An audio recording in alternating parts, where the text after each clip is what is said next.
poin yang di balance scorecard itu, Prof. Baru nanti dibikin indikator kinerja organisasi. Apa saja yang sudah pernah dikasih sama Pak Cali?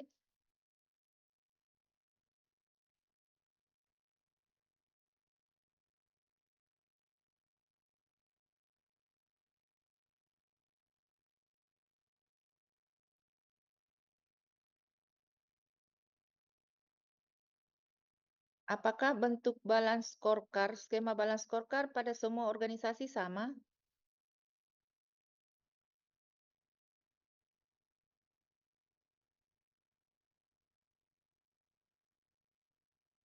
Pak Cali kasih materinya ya? Tidak? Tidak secara langsung, Tidak mendalam, Prof. tidak secara langsung, Prof. Disinggung beberapa kali, Prof. Tidak, saya cuma menghindari memberikan hal yang tumpang tindih. Double. Jadi Prof, seingat saya bahwa Pak Cali hanya menjelaskan kita bisa mengukur kinerja organisasi itu dengan balance scorecard, terus kemudian ada satu slide, kemudian nggak cuma seperti itu seingat saya, Prof. Mungkin coba teman-teman yang lain.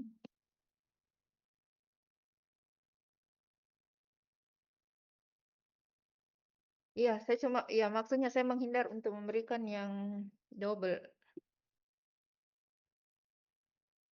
Strategi map framework sudah.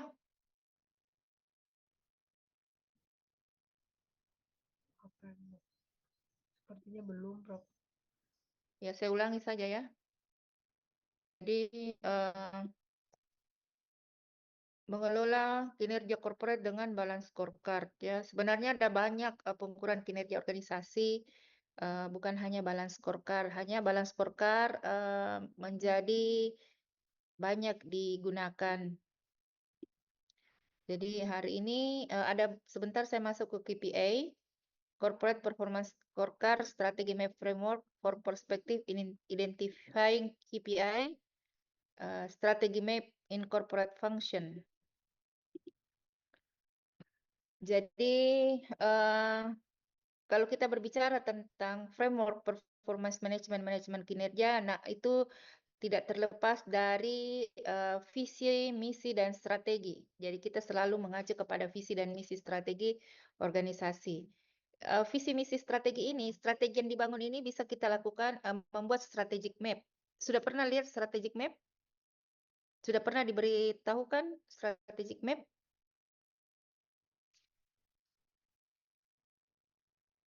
Belum pernah? Belum ya? Sebentar saya cari dulu. Strategic map. Kemudian dari strategic map ini kita kembangkan key performance indicator di mana kita melakukan identifikasi, defining, measuring, monitoring, and reporting dan menghasilkan company strategi. Performance management component, 3 critical component for effective process of performance management. Jadi ada proses manajemen kinerja, ada infrastruktur yang dibutuhkan untuk manajemen kinerja, dan ada budaya dalam pengelolaan manajemen kinerja. Performance management cycle is continue and consistent. Tunggu dulu ya, kayaknya nih orang di sebelah kelas ribut banget.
Iya, maaf. Ini mahasiswa di ruang kelas sebelah ribut sekali. Ya, jadi ini adalah siklus manajemen kinerja. Pertama membuat strategi, kemudian kita menentukan target dan ukuran. Ya, seperti biasa siklusnya adalah rencana, execute, kemudian monitor dan evaluasi, reward, and coach. Balance scorecard adalah sebuah alat manajemen that provides stakeholder with comprehensive measure of how the organization is progressing toward the achievement of its strategic goal. Jadi comprehensive measure. Jadi kalau dulu yang old fashion itu mengukur kinerja itu hanya dari financial saja. Tapi setelah dengan adanya penelitian yang dilakukan oleh Kaplan bahwa untuk mengukur kinerja itu tidak cukup hanya dengan melihat financial. Karena kalau hanya melihat financial itu banyak hal-hal lain yang tidak terpotret, tidak terlihat dari prosesnya. Kalau kita hanya melihat berapa profitnya, berapa pendapatannya, apalagi kalau cuma pendapatan, itu bisa saja menjadi bias di sebuah organisasi. Kita tidak melihat bagaimana proses di dalamnya, bagaimana kinerja input.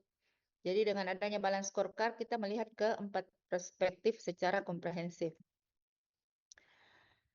Apa yang balance di balance scorecard tentu adalah balancing financial and non-financial measures, kemudian tentu short and long-term measures, balance performance drivers, leading indicators with outcome measures. Jadi bagaimana outcome-nya lagging indicators leads to strategic focus and organizational alignment. Jadi ini ada 4 perspektif di balance scorecard, di mana learning growth perspektif, internal perspektif, customer perspektif, dan financial perspektif. Nah, strategi yang kita kembangkan berdasarkan analisis SWOT dan visi misi, kita selalu mengacu kepada keempat perspektif ini. Bagaimana strategi kita tentang financial perspektif, bagaimana strategi kita customer perspektif, dan learning and growth. Nah, ini. Jadi balance scorecard itu sebenarnya adalah untuk menerjemahkan strategi menjadi sebuah operasional untuk dapat diukur. Jadi mission harus berdasarkan misi, visi, dan value. Kemudian strategi map, translate the strategi, balance scorecard. Nah, outcome yang diharapkan, strategic outcome adalah satisfy shareholder, delighted customer, excellent process, and motivate workforce. Jadi kalau cuma financial, kadang-kadang kita tidak tahu bagaimana shareholder kita puas atau tidak, bagaimana customer kita, apakah prosesnya bagus atau tidak, apakah tenaga kerja workforce-nya termotivasi atau tidak. Ini adalah contoh strategic map framework. Jadi ini adalah bentuk balance scorecard untuk biasanya organisasi yang profit. Jadi organisasi profit itu outcome terakhirnya adalah financial. Berapa revenue growth dan cost efficiency. Sedangkan kalau organisasi yang bersifat public, biasanya outcome-nya bukan financial, tetapi customer. Apakah berapa orang yang dilayani, berapa tingkat kepuasannya. Jadi ini learning and growth, human capital, organizational capital, information, operation management process, customer management, innovation process. Jadi dalam membuat rencana strategi itu supaya strategi-strategi yang kita susun itu ada hubungan sebab akibatnya, maka dibuatkan strategic map. Saya coba mencari yang strategic map.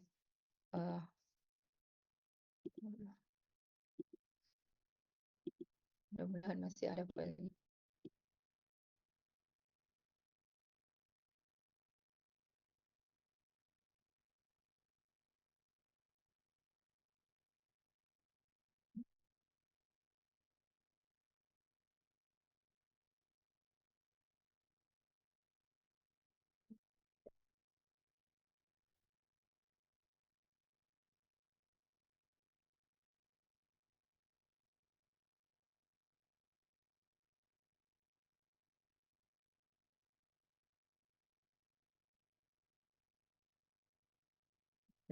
Strategic map.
Ya, ini adalah contoh strategic map.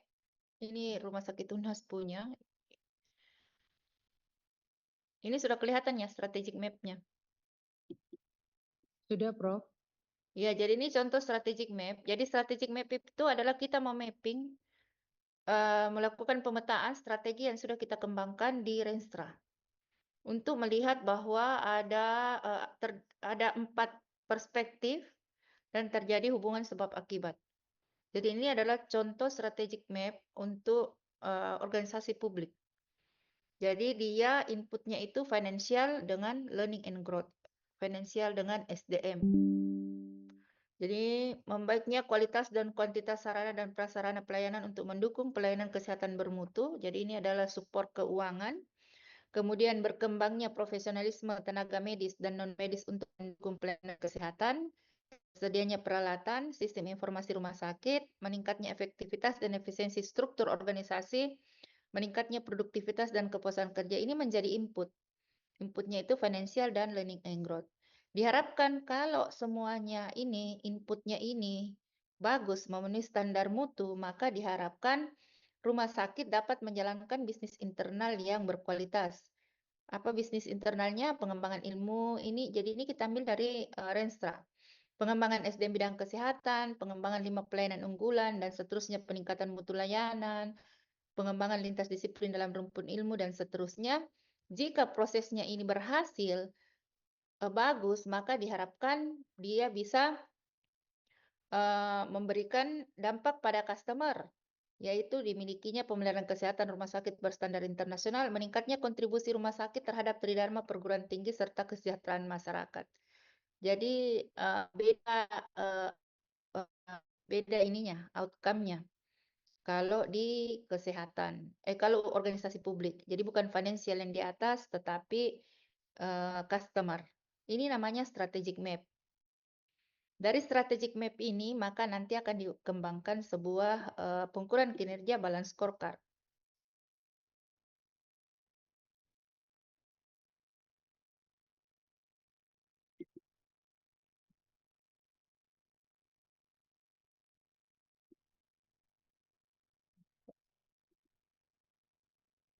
Saya kembali ke slide sebelumnya.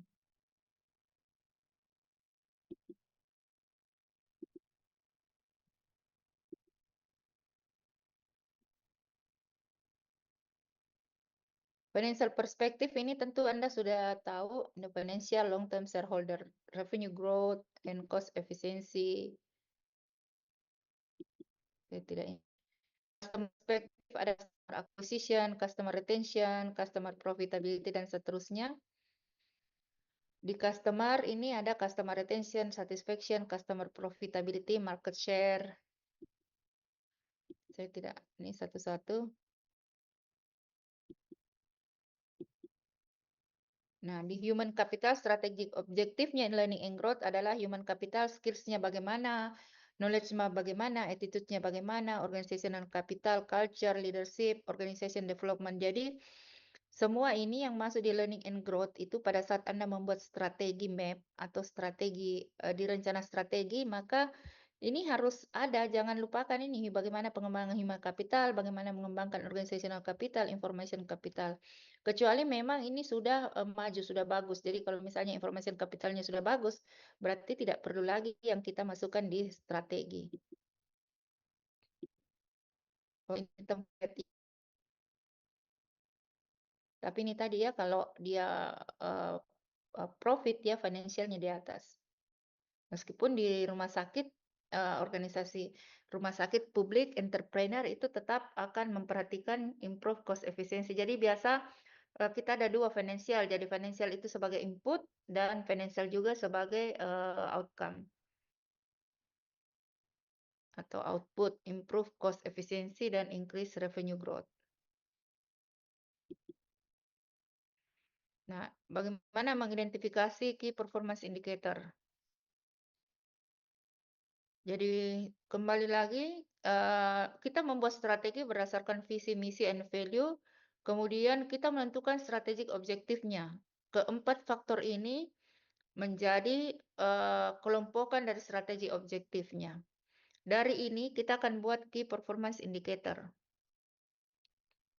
Measurement or indicators that provide information how far we have succeeded in achieving the strategy objective. The measure of success must show clear, specific, and measurable performance indicator. Jadi harus clear, specific, measurable. The measure of success should be declared explicitly and in detail so that it is clear what is being measured. Jadi harus explicitly dan jelas apa yang diukur. Bahkan kita biasanya kalau presentasi pencapaian KPI itu pengukurannya jelas. Kadang-kadang misalnya target 100%. Apa per apa kali 100%. Supaya jelas apa yang harus diperbaiki.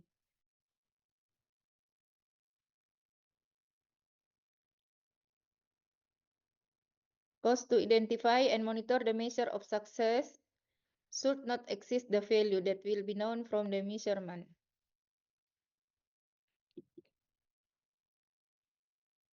Bagaimana melakukan mengetes ya KPI? Apakah KPI have a linkage with the strategy objective? Jangan sampai tidak sesuai dengan tujuan strateginya.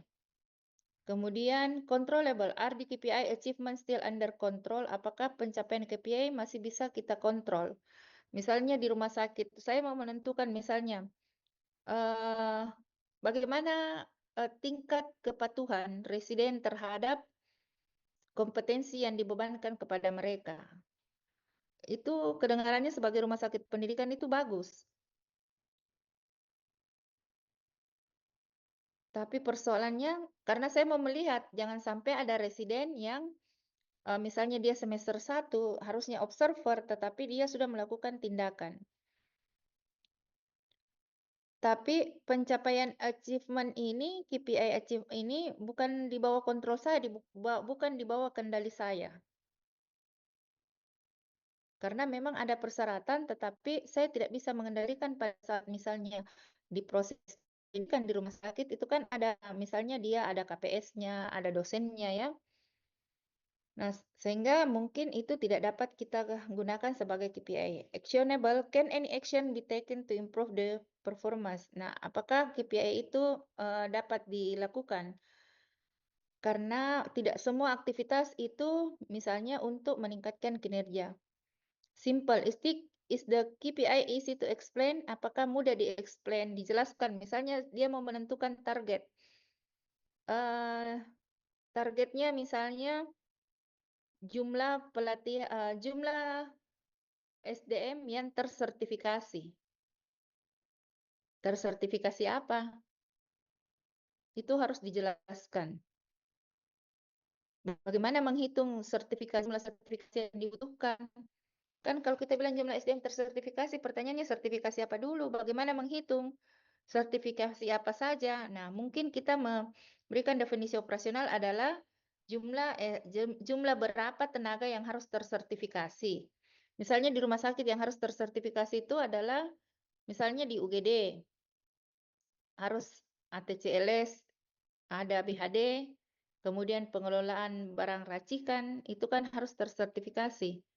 Nah, profesi-profesi yang harus tersertifikasi ini yang kita hitung.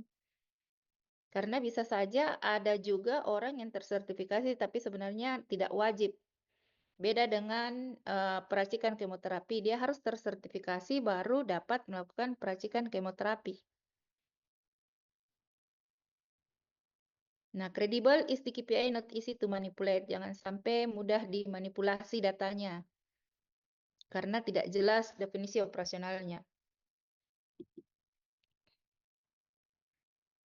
Nah, ini adalah KPI Family Dimension, Productivity, dan Quality. Mengukur, measures employee output. Berapa outputnya? Unit transaction per dollar. Bagaimana menghitung productivity dalam dollar employee? Misalnya kita menghitung berapa pendapatan rumah sakit per seluruh pegawai, maka itulah produktivitasnya. Tingkatan produktivitas. The uptime levels and how employee use their time, sales to asset ratio, dollar revenue from new customer and sales. Ini contohnya kalau di luar kesehatan. Nah, kalau di rumah sakit biasanya ada banyak hal yang kayaknya susah menghitungnya. Quality measures the ability to meet or exceed the requirement expectation of the customer. Misalnya tingkat komplain customer berapa? 0%. Kalau ini defect per million opportunity ini mungkin agak susah dihitung. Nah, ada profitability-nya, timelines-nya, measure the overall effectiveness of management in generating profit. Nah, bagaimana cara menghitung profitability-nya? Misalnya kita menggunakan KPI profitability. Apakah dengan menggunakan profit contribution by segment atau customer, atau kita menggunakan dimensi profitability itu pakai keuangan, measures keuangan.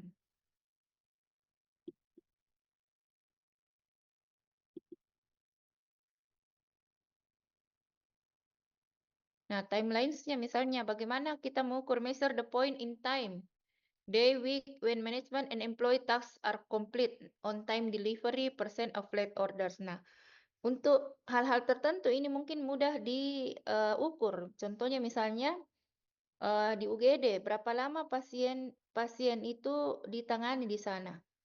Berapa length of stay-nya di sana? Apakah sesuai misalnya 3 sampai 5 hari? Nah, kalau di manajemen yang biasa agak susah misalnya. Berapa menit setiap ada surat yang masuk misalnya diproses berapa menit jadinya, berapa jam jadinya. Kalau misalnya kita memasukkan surat berapa lama, atau misalnya kita menulis surat permintaan. Surat permintaan misalnya kita meminta untuk penyediaan barang, berapa lama kemudian direspon. Ini resource allocation.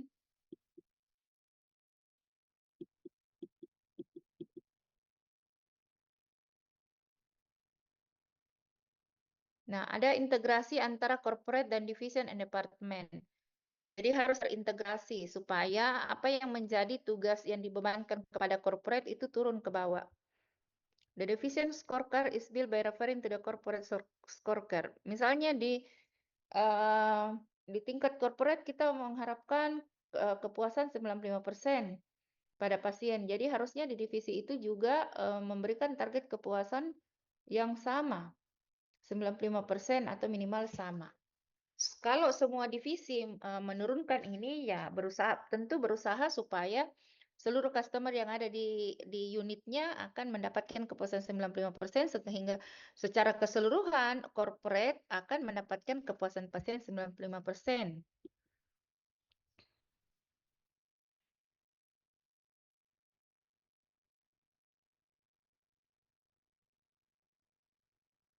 Ya, jadi ini adalah pembagian unit-unit yang bertanggung jawab terhadap perspektif corporate marketing, untuk internal process, production, supply chain, research and development.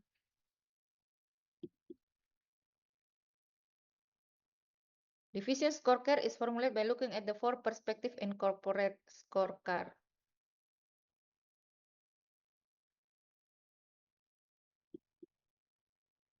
Nah, ini contoh, ini business group dari GA. Corporate scorecard-nya increase profit margin. Kemudian customer-nya improve customer satisfaction level. Internal process-nya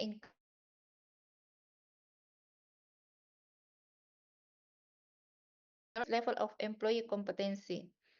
Sehingga di divisi dia untuk meningkatkan profit margin, dia harus mengoptimize cost of production. Jadi reduce inventory levels. Jadi harus mengoptimalisasikan biaya produksi. Kemudian level sama dan internal process. Jadi intinya diturunkan dari target-target dari corporate. Jadi untuk frontline employee scorecard, nah indikator kinerja individu ini harus turun dari indikator kinerja unit atau organisasi. Jadi bagaimana supaya mengoptimalisasi cost production? Tentu di frontline employee harus tidak boleh reduce waste. Jadi harusnya tidak ada proses-proses yang inefisien. Tidak ada proses yang overtime. Misalnya tidak ada proses overtime. Pelayanan pasien tidak ada yang melebihi waktu tunggu misalnya. Tidak ada length of stay-nya melebihi dari standar atau clinical pathway atau 3 sampai 5. Kemudian meningkatkan production rates, meningkatkan misalnya jumlah pasien yang terlayani di poli rawat jalan. Sedangkan di internal proses barangkali reduce equipment downtime, reduce number of poor soldiers.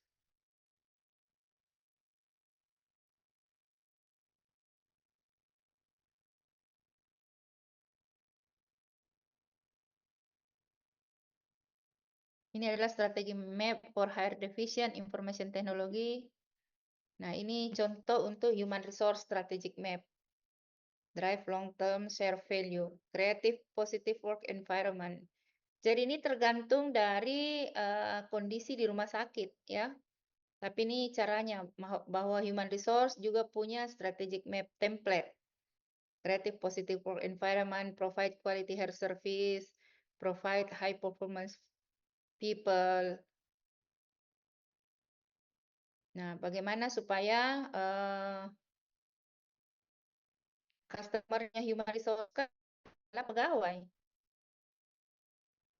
staff, sehingga untuk prosesnya tentu achieve human resource process excellence.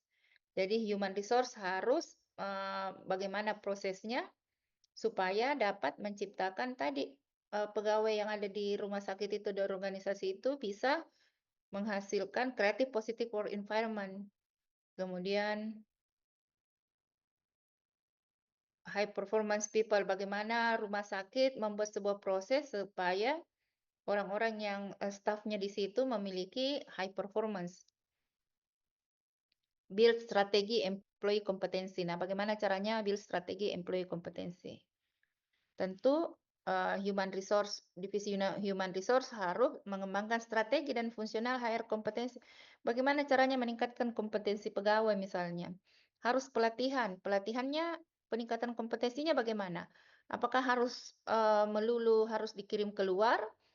Apakah hanya melakukan in-house training saja? Misalnya karena rumah sakit tidak memiliki dana yang cukup untuk pelatihan misalnya. Sehingga rumah sakit membuat inovasi-inovasi bagaimana caranya peningkatan kompetensi. Peningkatan kompetensi itu tidak harus selalu dengan misalnya mengirim pelatihan. Ada banyak macam metode peningkatan kompetensi. Apalagi sekarang banyak webinar-webinar yang gratis. Salah satu juga melakukan coaching, melakukan mentoring. Itu kan bagian dari peningkatan kompetensi. Nah, tentu untuk bisa mengembangkan strategic employee kompetensi harus meningkatkan teknologi atau digitalisasi. Yang paling penting adalah menciptakan climate for higher action. Jadi begini, setiap unit akan membuat strategic map. Nah, ini untuk IT. Drive long-term bagaimana caranya mengoptimize IT efisiensi. Siapa customer-nya dari IT, departemen IT. Tentu customer-nya adalah staf di rumah sakit ya. Kemudian apa sih kepuasan customer di rumah sakit terhadap IT? Jika konsistensi high quality IT service. Kemudian provide business with innovative IT solution. Misalnya customer-nya akan merasa puas jika mereka memiliki program-program yang bisa mereka gunakan untuk mempermudah pekerjaannya.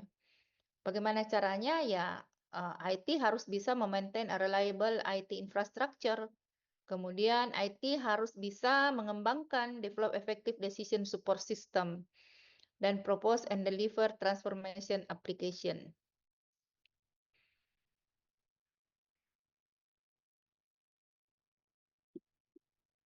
Ini finance strategy map template. Ya. Mungkin saya kasih. Ini ada beberapa tambahannya.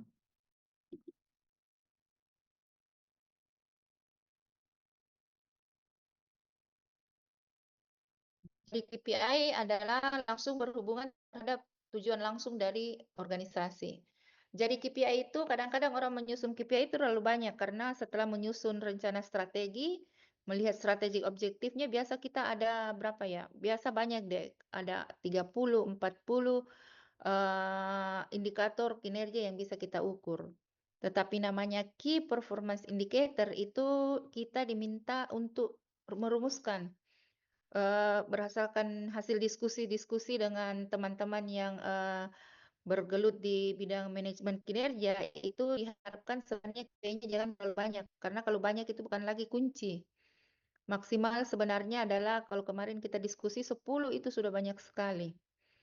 Jadi memilih yang benar-benar menjadi memiliki daya ungkit yang besar terhadap organisasi. Ini biasa KPI yang dijadikan fakta integritas dengan direktur rumah sakit, biasanya antara direktur rumah sakit dengan dewas. Jadi ditentukan bersama dengan dewas apa yang menjadi KPI. KPI are measurement that define and track specific business goals and objective. Jadi apa bisnis objektifnya, key success faktornya, dan key performance indicator.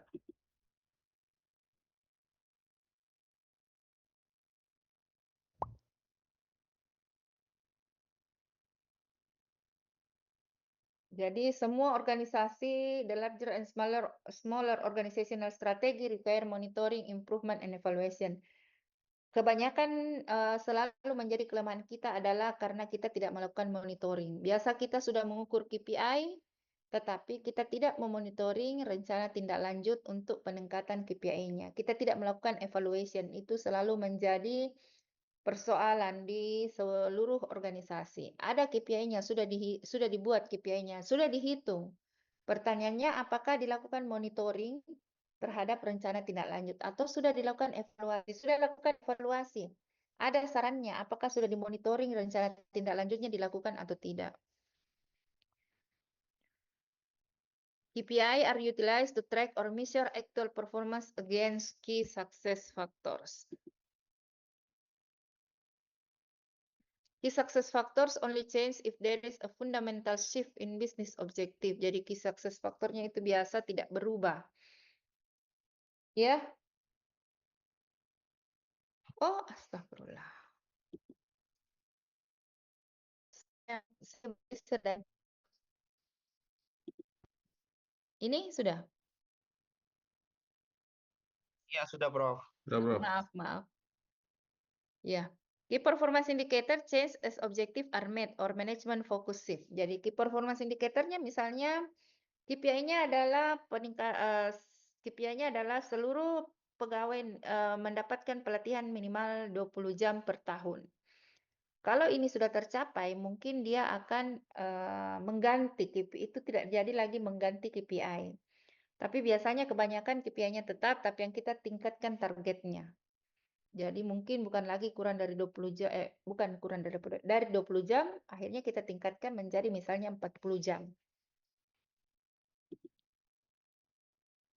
We use KPI, performance effectiveness, for the accuracy, actual reflection of the process, efficacy in delivering the outcome. Effect of change can be monitored reliably, repeatedly, and accurately by KPI. Nah, KPI can be used to closely monitor the result of action. Tentu detect potential problems, it can drive improvement.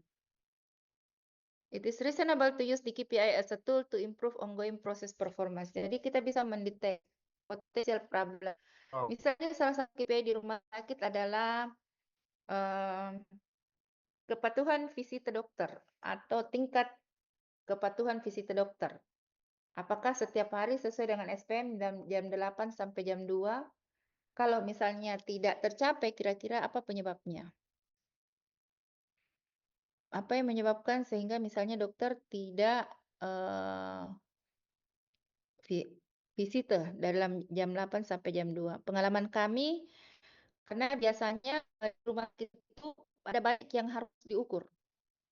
Belum mengukur indikator KPI, belum mengukur indikator mutu. Jadi kita menyarankan, kalau kami di sini di Rumah Sakit Unhas menyarankan kalau bisa itu KPI-nya itu hampir sama dengan indikator mutunya, palingan kita tambah beberapa supaya jangan terlalu banyak nanti kerjanya cuma mengukur tidak memonitoring rencana tindak lanjutnya. Sehingga yang menjadi misalnya indikator mutu nasional itu kan menjadi mandatori dari pemerintah, itu harus kita masukkan di dalam rencana strategi kita bagaimana mencapai itu. Misalnya yang selalu menjadi masalah tingkat kepatuhan dokter visiter atau tingkat kepatuhan pengisian medical record itu menjadi penting, maka itu kita masukkan masukkan sebagai KPI atau indikator mutu unit. Jadi sama yang diukur KPI-nya dengan indikator mutu unit. Jangan sampai misalnya kita mendeteksi indikator mutu unit, lain juga KPI-nya. Padahal di indikator mutu unit itu kita buat berdasarkan analisis risiko. Jadi kita tidak berharap terlalu banyak yang diukur, akhirnya kerjanya mengukur saja, tidak melakukan monitoring. Nah, ini penggunaan KPI mengukur kinerja to make the decision making process, to understand how well they are performing in relation to their strategic goal and objective, untuk melihat apakah dia on the track, tujuan strateginya tercapai atau tidak. Jadi kadang-kadang orang membuat transfer itu lupa ada kita mandatori indikator mutu nasional, padahal indikator mutu nasional kita pencapaiannya belum bagus. Padahal di Renstra itu kita tidak masukkan di rencana strategi bagaimana untuk memperbaiki atau meningkatkan capaian indikator mutu nasional. Ya, seperti misalnya salah satunya adalah indikator mutu nasional adalah ketepatan visit dokter. Di dalam nilai kita masih rendah tapi dalam rencana strategi kita tidak masukkan apa yang rumah sakit harus lakukan untuk meningkatkan kepatuhan dokter visita atau kepatuhan pengisian medical record. Ini jangan sampai lain masalah di lapangan, pada saat buat rencana strategi lain juga yang kita bikin. Key performance indicators are used periodically assess the performance of organization, business unit, and their division, department, and employee. Beberapa rumah sakit, kalau kami sendiri rumah sakit Unhas itu setiap 3 bulan itu kita pasti melakukan monitor pencapaian key performance indicator. Jadi kayak kemarin kami baru saja presentasi untuk pencapaian key performance indicators. Nah ini tadi ya, how to design KPI. Ini sudah berulang. KPIs have to provide the answers to our most important questions. Jadi apa yang paling penting? Harusnya KPI itu menjawab pertanyaan kita. Apa yang paling penting ini rumah sakit ini masalah utamanya apa sih? Masalah utamanya mungkin tingkat produktivitas yang masih rendah. Maka mari kita tingkatkan. Jadikan itu KPI. Supaya itu menjadi fokus. Atau misalnya KPI-nya apa? Ketepatan waktu pembayaran jasa medik dokter. Selama ini misalnya di rumah sakit A, di rumah sakit ini selalu terlambat pembayaran jasa mediknya. Atau tidak jelas tanggal berapa. Nah, kita jadikan KPI. Karena ternyata motif karena pembayaran jasa yang tidak jelas. Tidak tahu tanggal berapa. Maka kita lakukan KPI, buat KPI misalnya di keuangan bahwa kita standarisasinya 10%, bukan 10%. Setiap tanggal 10 bulan berjalan itu kita jasa mediknya terbayarkan. Tentu ini berdasarkan kita hitung mulai dari validasi misalnya kinerja dokter, dari rekam medik dihitung validasi dan seterusnya sampai di keuangan, sampai proses pembuatan LPJ sampai ke bank misalnya 10 hari. Sehingga itu menjadi monitoring terus-menerus. Karena kita akan buatkan sensus. Apakah misalnya bulan ini sudah tercapai atau tidak. Bulan depan sedikit lagi, bulan depan sedikit lagi. Biasanya kalau sudah tercapai 3 bulan, targetnya kita tingkatkan. Dulu di sini di Rumah Sakit Unhas pada awal-awal kami selalu molor-molor dalam pembayaran jasa medik. Karena biasa data-data yang kurang lengkap. Akhirnya kita buat target setiap tanggal 10. Kemudian ini sudah stagnan hampir 4 bulan tercapai terus. Saya tanya kepada bidang keuangan, bisa tidak kita majukan lagi targetnya. Jadi hari ke-7, tiap tanggal 7, tapi keuangan menyerah. Karena harus melalui SDM, harus melalui beberapa meja dan tenaga kita tidak cukup dan itu agak susah. Demikian juga dengan membuat KPI-KPI lainnya. KPI should be primarily designed to empower employee and provide them with the relevant information to learn.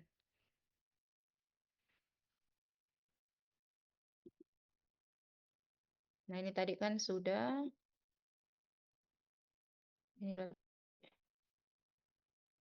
Consider stakeholders' needs, identify important aspect, establish company goals and KPI, select performance indicator and metrics, set targets and track performance. Nah, yang paling penting adalah bagaimana menghitung target. Misalnya target 100%, 90%.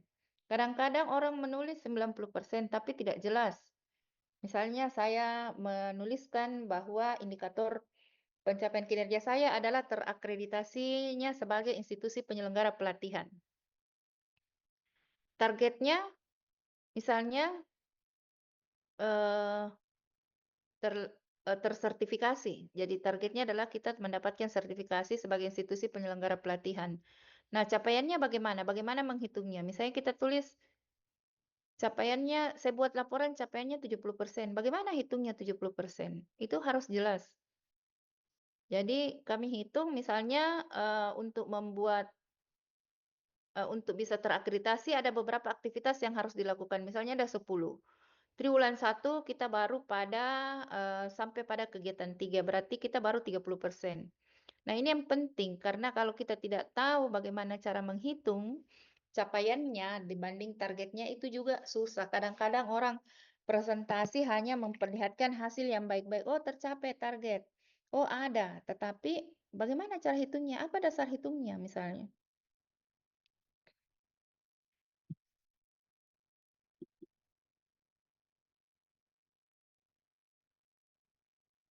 How are KPI evaluate?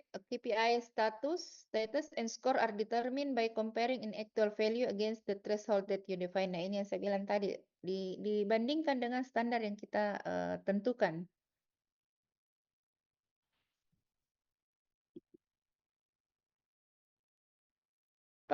Kalau kita membuat manfaatnya KPI, identifies everything that is easy to measure and count. Nah, yang penting itu jangan lupa betul-betul mudah diukur dengan dihitung. Jangan sampai Anda membuat KPI yang kedengarannya sangat ideal, tetapi pada saat mau menghitung, bagaimana cara hitungnya? Ya, sama tadi yang saya jelaskan, bahwa saya mau melihat tingkat kepatuhan residen terhadap kompetensinya. Berapa banyak residennya? Apakah per bulan? Yang saya bandingkan dengan jumlah orang yang melakukan tidak sesuai dengan kompetensinya. Bagaimana caranya saya menghitung? Siapa yang disuruh menghitung? Bagaimana sensusnya? Visibility on performance and strategic goal, agility in decision making, efficient management, a teamwork on the basis share and measurable objective. KPIs do not give answer rather than raise questions and direct one's attention. Jadi yang penting juga mengukur KPI itu, khususnya kalau KPI unit, adalah kita mengambil KPI yang di bawah kontrol kita tadi ya, controllable. Misalnya saya mau mengukur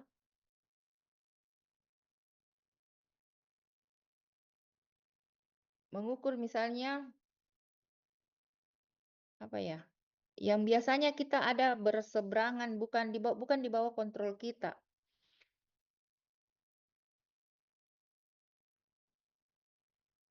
Misalnya kita mau mengukur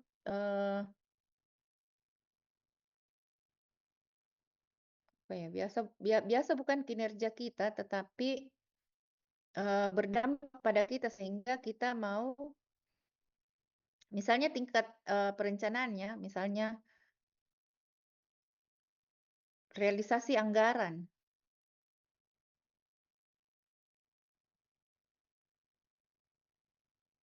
Realisasi anggaran. Atau di bagian pengadaan.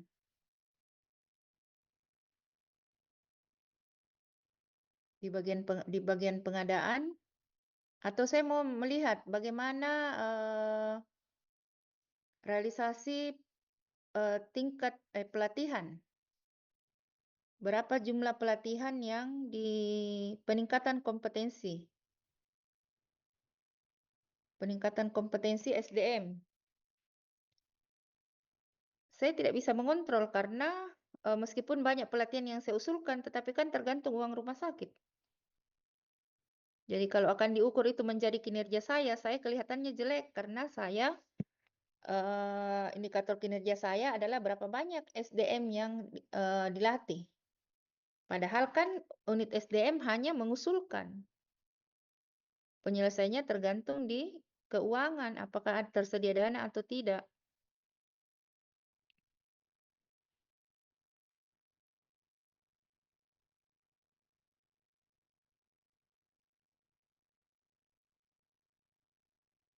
Atau misalnya saya target kinerja misalnya di penunjang IPSRS. Berapa banyak alat yang telah rusak diperbaiki.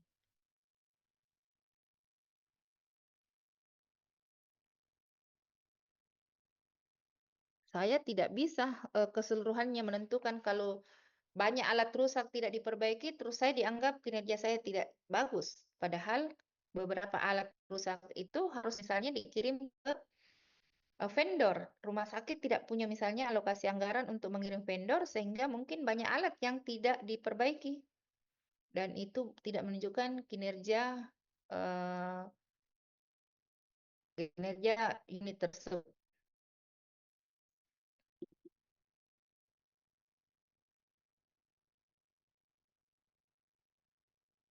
KPI membantu mengukur financial dan operational goals of company, improve operation, increase project flexibility, better job costing process, focus employee attention on the task and process. Nah, ini yang penting, fokus pada employee attention on the task and process.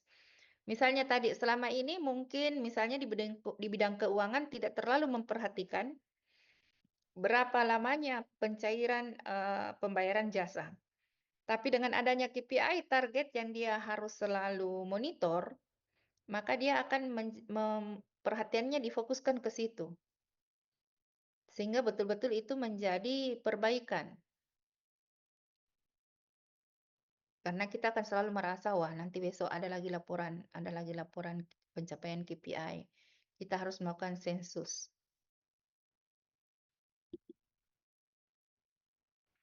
Ada beberapa disadvantage. The KPI is intended to simply improve future result without reference to external party and benchmark. Nah, ini juga penting kita dalam menentukan target, melihat berapa sih ketercapaiannya di tempat lain misalnya. Benchmark di tempat lain misalnya. Jadi kita bisa membuat target, apalagi yang tidak ada di SPM, kita buat target misalnya tingkat penyelesaian masalah terhadap komplain. Berapa rata-rata? Kita harap misalnya 1 kali 24 jam, kalau komplainnya bersifat tidak melibatkan beberapa unit. Kemudian kalau melibatkan beberapa unit, kira-kira apakah 2 kali 24 jam atau 3 kali 24 jam. Kita lihat di rumah sakit lain atau referensi, kira-kira berapa lama sih sebuah komplain itu bisa terselesaikan kalau misalnya melibatkan beberapa unit. Ini juga untuk membuat kita punya adrenalin. Oh, ini targetnya 3 kali 24 jam harus selesai, maka saya harus rapat ini, harus segera menyelesaikan. Kalau tidak ada target, tidak ada KPI, nah mungkin saja keluhannya atau komplainnya orang tidak menjadi fokus. In that case, one must develop KPI which use existing data available to the organization. Jadi biasanya kalau kita baru mau mengumpulkan data KPI, kita buat dulu baseline data. Selama ini berapa sih capaiannya misalnya? Misalnya kita mau membuat capaiannya. Ya tadi misalnya angka respon terhadap komplain misalnya. Selama ini berapa lama sih standarnya, berapa lama rata-rata supaya kita tidak langsung misalnya membebani sumber daya kita, tiba-tiba kita minta karena saya mau pokoknya 1 kali 24 jam meskipun melibatkan 3 unit misalnya. Nah, ini tadi yang harus kita pertimbangkan bagaimana kondisi resources yang ada di organisasi. Frequency of data collection. Jadi bagaimana pelaporannya? Apakah setiap bulan kita laporkan? Apakah data collection? Misalnya juga tingkat kepuasan pasien, tingkat kepuasan pegawai, itu kan mungkin kita tidak akan mengukur setiap 3 bulan karena tidak akan terjadi perubahan tingkat kepuasan pada pegawai setiap bulan. Jadi frekuensi pengukurannya 1 kali 1 tahun. Should be measured frequently. No connection with external database. Backward looking used to punish rather than to motivate and equip. Ya, biasanya misalnya ini KPI-nya tidak tercapai, misalnya dia dapat punish. Nah, ini yang paling banyak, too many measurements, terlalu banyak yang mau diukur. Makanya disarankan itu karena kita misalnya mengukur indikator mutu nasional itu mandatory, indikator mutu unit itu harus ada di akreditasi, sehingga KPI kita itu jangan jauh-jauh dari ini yang indikator mutu nasional dengan indikator mutu unit. Kecuali misalnya indikator mutu nasional kita sudah bagus ya, bisa kita mencari KPI yang lain, membuat strategi yang berbeda. Tetapi kalau indikator mutu nasional kita masih capaiannya masih megap-megap, jangan mengambil KPI yang lain. Limits are to be set by the company itself. Jadi limit berapa banyak menjadi KPI itu diserahkan kepada organisasi. Makanya tadi saya bilang jangan lebih dari 10, paling banyak 10 itu KPI. Namanya juga KPI. Nah, ada tipe-tipe KPI, ada proses, mengukur the efficiency or productivity of business process. Days to deliver, berapa hari untuk deliver an order. Kalau ini misalnya berapa jam sih kalau orang periksa laboratorium? Hasilnya berapa banyak, berapa jam bisa. Jadi 2 jam sehingga misalnya pasien bisa mengukur, oh saya periksanya jam 8. Kalau saya periksa jam 8 itu harusnya jam 10 sudah keluar. Itu proses. Jadi efisiensi dan productivity of business process. Kalau saya daftar di loket misalnya berapa menit baru keluar antrian saya. In KPIs, measure asset and resource invested in or used to generate business results. Spend on research, funding for employee training, quality of raw material. Jadi berapa banyak sih dana dialokasikan untuk training employee? Misalnya kita target tahun ini kita menyiapkan dana misalnya untuk training itu 10% targetnya. Tersedia jadi kita jadi KPI-nya tersedianya alokasi dana sebanyak 10% untuk employee training. Tersedianya misalnya 5% dana untuk pemeliharaan. Input KPI. SDM. Tersedianya berapa alat yang sesuai misalnya ergonomi. Atau tadi jumlah pegawai yang mendapatkan sertifikasi atau jumlah staf yang mendapatkan pelatihan 20 jam setahun. Output KPI measure the financial and non-financial result, revenue. Jadi output KPI bisa revenue dalam hal financial, profit, number of new customer acquired, jadi berapa banyak customer baru yang kita buat, ataupun mungkin berapa banyak pelayanan inovasi yang kita hasilkan. Kemudian ada leading KPI, measure activity that have a significant effect on future performance. Drive the performance of the outcome measures being predictor of success or failure.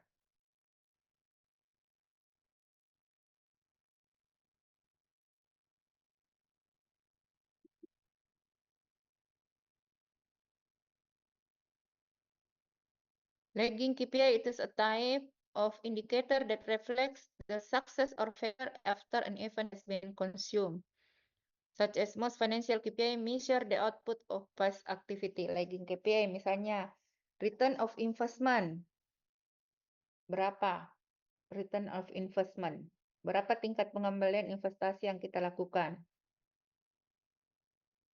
produktivitas pegawai, outcome KPI reflects overall result or impact of the business activity in terms of generate benefit. Customer retention, brand awareness, apakah kita misalnya sudah melakukan tahapan-tahapan marketing, apakah rumah sakit kita tingkat kesadaran customer terhadap brand rumah sakit kita sudah bagus. Customer retention ini kalau perusahaan-perusahaan atau bisa juga rumah sakit publik yang misalnya customer retention-nya pasien BPJS-nya yang tidak kemana-mana. Kalau misalnya kan rumah sakit pengunjung lama, rumah sakit kan kalau sekarang rumah sakit kelas B misalnya di sebuah daerah ada banyak rumah sakit kelas B, pada saat mereka masukkan rujukan di FKTP kan muncul semua misalnya rumah sakit A, B, C yang sekelas, dan dia tetap memilih rumah sakit C misalnya. Dia menjadi pelanggan loyal di rumah sakit itu.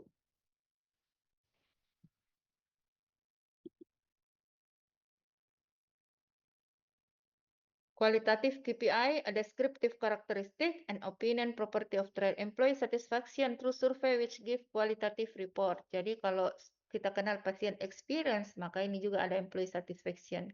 Jadi pasien experience juga tetapi dengan laporan kualitatif. Jadi kita tanya, bagaimana, apa yang paling menyenangkan di rumah sakit ini, apa masalahnya. Karena kadang-kadang dengan kuesioner atau kuantitatif, hal-hal yang kecil kadang-kadang tidak tereksplor karena jawabannya tergantung apa yang kita tanyakan. Sedangkan kalau kita bilang, Anda ceritakan pengalamannya di rumah sakit ini, maka dia akan bercerita dan akan ada banyak hal yang bisa kita tangkap dari cerita itu. Tidak bergantung kalau kepuasan, kalau survei kita tanya, bagaimana ruangannya bagus, apakah desainnya cocok. Kalau kita lupa tanya tentang kebersihan, maka mungkin kita tidak mendapatkan informasi tentang kebersihan. Tetapi kalau dia pasien atau employee itu disuruh menjelaskan bagaimana pengalamannya, oh saya masuk rumah sakit ini, mulai dari depan sudah repot mencari parkiran, tidak ada satpamnya, tidak ada satpam standby, tidak jelas arah penunjuk jalan ke parkir. Sedangkan kalau kuesioner, kalau kita tidak menanyakan tentang apakah satpamnya ramah, maka kita tentu tidak tahu apakah pelayanan satpam memuaskan. Begitu juga dengan employee satisfaction.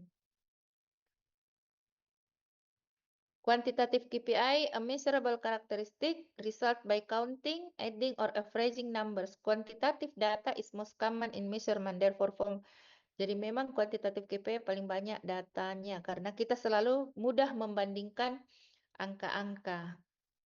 Jadi kita selalu buat dikuantifikasi. Seperti contohnya tadi, sudah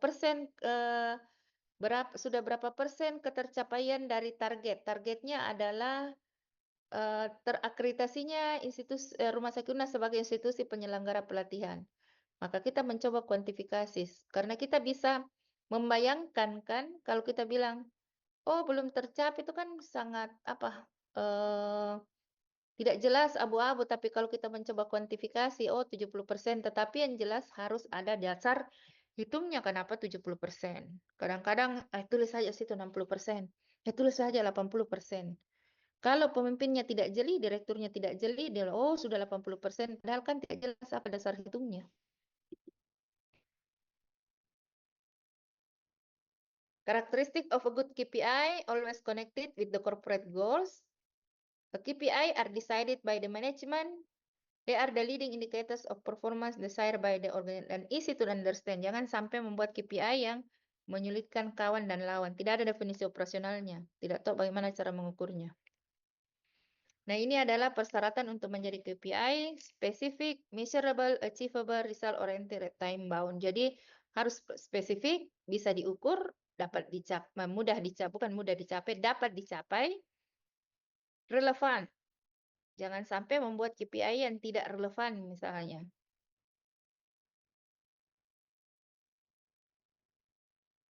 time bound.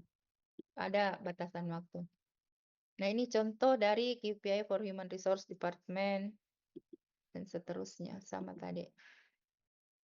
Ya, sampai sini ada yang mau berdiskusi atau punya pengalaman mengukur KPI? Silahkan. Apakah di rumah sakitnya semua sudah ada KPI-nya ya? Sudah, Prof. Sudah ya, Sudah, Prof. semua. Bagaimana penyusunan KPI misalnya di rumah sakit mana? AW Saran yang paling banyak di sini. Bagaimana penyusunan KPI? Apa dasar pemilihan KPI? Bisa diceritakan? Siapa yang mewakili? Dr. Wati. Bisa diceritakan bagaimana pemilihan dan penentuan KPI di Rumah Sakit AW Sahrani? Maaf izin Prof, kalau yang tahu saya yang kami isi itu ya yang untuk mengukur kinerja pegawai itu ya Prof ya. Kalau KPI itu ada dua, individu dengan unit kerja. Jadi Setahu saya KPI nggak ada Dok. Oh. KPI organisasi SKP itu diturunkan ke KPI individu. Jadi misalnya KPI-nya adalah apa ya? Key performance indikatornya. Nah, saya ingat saja misalnya pencapaian tadi organisasi corporate level targetnya adalah sebagai penyelenggara institusi pendidikan institusi pelatihan terakreditasi. Nah, itu diturunkan itu siapa punya tugas? Oh, Direktorat Pendidikan dan Pelatihan itu tugasnya. Jadi menjadi KPI unitnya juga. Kemudian karena kita punya KPI unit di direktorat, maka seluruh staf yang ada di Direktorat Pendidikan Pelatihan apa KPI-nya individu. Berarti apa peranannya dalam pencapaian institusi penyelenggara pelatihan yang terakreditasi. Berarti KPI individu misalnya dia diberikan tugas untuk membuat dokumen persiapan akreditasi. Begitu. Mas, Andara KPI-nya Wahab Sahrani. Ada yang dari Wahab Sahrani barangkali tahu? Ada KPI? Siapa lagi sini yang Wahab Sahrani? Kan ada renstranya.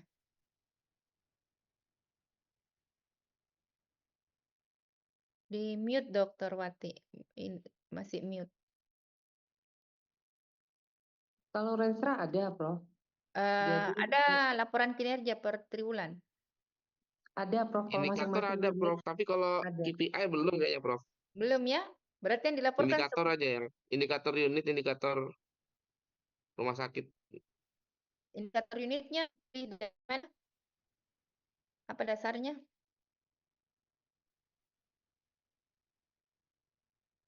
Ya, contohnya kayak Bapak. Bapak dari instalasi apa?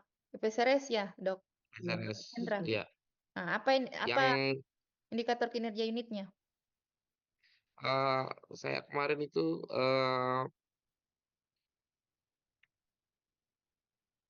apa namanya? Tidak boleh apa bukan tidak boleh. Nyala lampu. Untuk masalah ketika ada mati shutdown listrik harus sudah hidup di atas kurang dari 10 detik.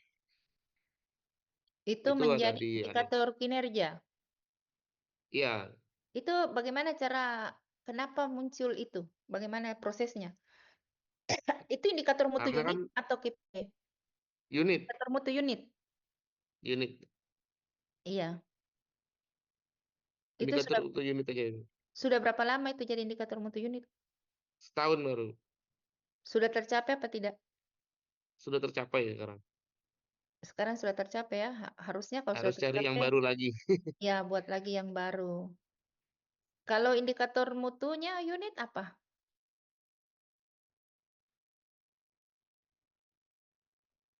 Ada laporan pencapaian indikator mutu? Kalau dirawat inap itu Prof ada yang seperti ketepatan waktu pengisian medis awal, Assessment untuk awal. perawat, Iya. apa itu juga termasuk indikator kinerja mutu unit ya, Prof? Itu bisa dijadikan. Jadi biasanya, jadi kan ada 2 pendekatan. Tadi saya jelaskan, jadi ada 2 indikator mutu unit yang berdasarkan asesmen resiko. Misalnya yang paling banyak terjadi misalnya jadi masalah, yang sering bermasalah, punya daya ungkit yang besar, itu misalnya ketidaktepatan pengisian asesmen awal ya. Nah, itu. Jadi, kita menentukan itu dari asesmen risiko.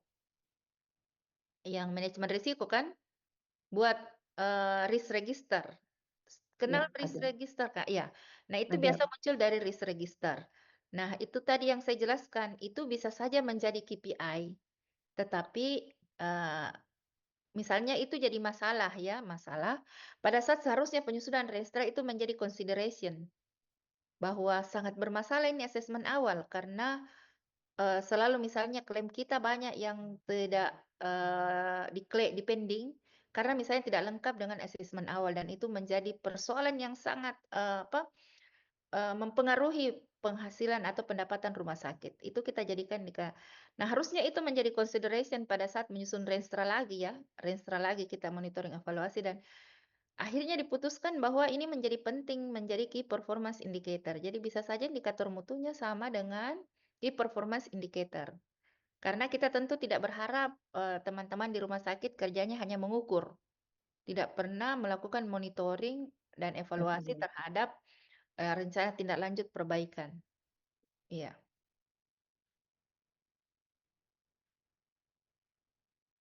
Silakan yang ada di rumah sakit lain apalagi ya? Rumah sakit Parikesit. Ada rumah sakit Parikesit? Iya, Prof. Bagaimana rumah sakit Parikesit bisa sharing punya indikator, ada punya KPI? Jadi kalau kami, Prof, khususnya saya di bidang pelayanan medik ada KPI yaitu kinerja individu staf medis. Targetnya kami awal 8%, dan ini kita naikkan menjadi 90%. Karena waktu monitoring dan evaluasi di tahun pertama pelaksanaan sudah tercapai sekitar 85% lebih. Sehingga nanti target tahun 2025 ini kita naikkan menjadi 90%. Itu itu kinerja apa? Kinerja medis. Apa namanya, Dok? Iya, OP-nya. kinerja individu medis, Prof. OPPE, Prof. Ongoing Jadi Professional OPPE. Practice. Prof. Siapa yang mengukur, siapa yang menilai OPPE? Yanmed atau Komdik? Kami, Prof, di bidang pelayanan medik. Pelayanan Nanti medik kita yang mengukur. Iya, Prof. Dengan komite medik juga kami Komite koordinasinya. medik. Apakah reliable dapat 100%? Belum, Prof. Target awal sih 80% sudah tercapai, dan ini Iya, kita naikkan. iya. Apa saja yang diukur di OP-nya? Yang pertama, absensi atau kehadiran. Yang kedua, ketepatan jam visite. Yang ketiga, ketepatan jam kehadiran poliklinik. Keempat, kelengkapan pengisian asesmen awal medis. Kelima, kelengkapan pengisian discharge summary. Oke, iya, iya. Iya. Jadi itu untuk kinerja individu ya. Iya, Prof. Tapi untuk kinerja unit, Yanmed apa? KPI Yanmed, Prof, apa namanya, PPK setiap KSM kita targetkan untuk masing-masing KSM minimal 5 PPK per tahun di tahun 2024, dan di tahun 2025 ini kita naikkan menjadi 10 PPK setiap KSM setiap tahun. apa itu ada di renstranya yang terkait target itu, Dok? Ada, Prof. Ada, Prof. Oh, ada ya? Istilahnya Iya. sama pengembangan layanan ataupun inovasi pelayanan, Prof. Minimal 1 layanan setiap tahun. Oke. Ya, ya. Ya. Ada lagi yang mau sharing? Ya, makasih, Dok. Iya, Prof. Makasih. Iya. Ini semua rumah sakit punya renstra ya. Sudah punya strategic map semua? Renstra-nya rumah sakitnya. Ada yang rumah sakitnya sudah bikin strategic map.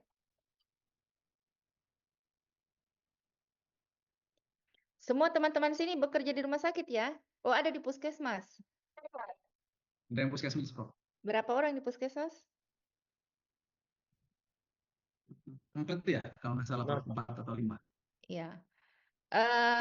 Ya, karena sudah 5:30. Sebelum saya akhiri kuliah, supaya mengerti membuat strategic map, jadi silahkan mungkin ini berapa orang ya isinya? 34 ya. Kami sudah 30, Prof. 30, Prof. 30 kok 35 isinya ini. Ada yang double di Saya, ada yang double ya. karena hujan di sini, Prof. Oh iya, jadi silahkan mungkin yang jadi berapa rumah sakit, silahkan berkelompok sesuai rumah sakitnya, membuat strategic map berdasarkan tadi perspektif balance scorecard tadi yang seperti template-template yang saya kasihkan, kelompokkan mana learning and growth, mana business process, mana customer, mana financial. Jadi yang kerja di puskesmas silahkan memilih untuk bergabung ke rumah sakit apa saja. Jadi Mohon maaf, Prof, bisa bertanya, Prof? ya, Untuk strategic map tadi kan Prof tadi bilang kalau untuk organisasi yang profitable memang outcome-nya terakhirannya finansial ya, Prof ya. iya. Ada cost efficiency, revenue growth itu nanti kan. Mm. Tapi kalau yang organisasi publik ini kan justru di customer ya harusnya outcome-nya itu ya, Prof. Iya, Berarti kalau gimana organisasi dibalik kan nih? enggak, kalau organisasi publik seperti kantor camat, kantor Oh, lurah, customer. Kalau rumah sakit baik. kan entrepreneur. Jadi Ada finansialnya finansialnya juga. muncul 2 kali. Di bawah ketersediaan anggarannya, di atas berapa return of investment-nya, berapa profitability-nya. Terserah silahkan. Jadi finansialnya juga muncul di output di atas. Oh, baik. Iya. Ya, makasih, Prof. Iya, jadi silahkan buat strategic map, buka masing-masing renstranya, kemudian coba buat strategic map-nya. Jadi pilih tentu, karena biasanya di Renstra itu puluhan ya, tentu pilih yang kira-kira menurut Ibu ini bisa jadi key performance indicator tadi. Buat strategic map-nya apa di learning and growth-nya, apa ininya. Kemudian perhatikan apakah strategi itu connect dari perspektif satu ke perspektif lainnya. Ya, kalau ini dikumpul pekan depannya, kan libur 4 hari. Pekan depan Iya, sebelum Prof. Idul Adha. Tanggal berapa ya? Sekarang tanggal Tanggal 5. Idul Adha tanggal 6, Prof. Idul Adha tanggal 6. Sekarang tanggal ya Selasa lah sebelum ini, tanggal 4. 4. Tugas strategi map. Siap, Prof. Ya.